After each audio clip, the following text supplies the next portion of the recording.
So here's the deal.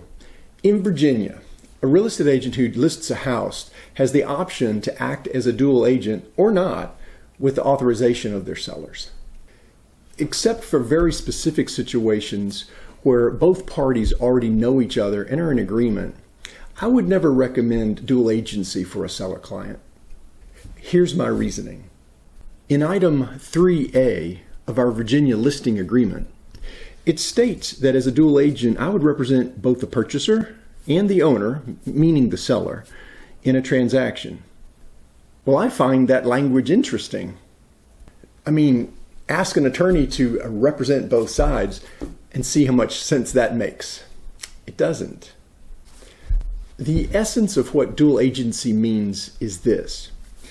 If you act as a dual agent, you, the agent, must sit on the fence, and you may not allow confidential information to go either way, to the buyer or to the seller.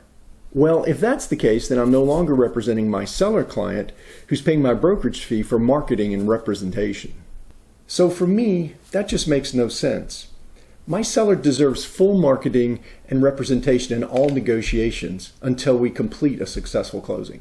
The reason that some agents still use dual agency is because when a buyer comes directly to them, they can use dual agency to just work both sides of the deal. But there's a better way. In my listing agreement, I declare that I will not do dual agency. So, what happens when a buyer comes directly to me?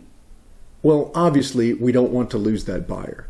But the key is that the buyer knows their options moving forward. I give every buyer who comes directly to me two good options. If you want to see this home and you want representation, I'll refer you to a great buyer's agent who can take care of you and look out for your interests. Your second option would be, if you choose to be unrepresented, I can show you the home, and if you desire to pursue a contract, I can facilitate the paperwork and the whole process for you, and you will sign off on a document declaring that you are unrepresented. I think the main key here is that the public has a choice in the matter, and we give them their options, and then we let them choose. It's important for an unrepresented buyer to know that I cannot give them my advice or my opinion on anything that would be a negotiation with the seller. That includes contract negotiations, home inspection negotiations, or any other items that need agreement. To put it in correct perspective, I tell unrepresented buyers to treat me like I'm the seller. If there's something in current negotiations that you're not going to tell the seller, well then don't tell me. So, if a buyer does choose to move forward unrepresented, other than talking to me like you're talking to the seller, what can they expect?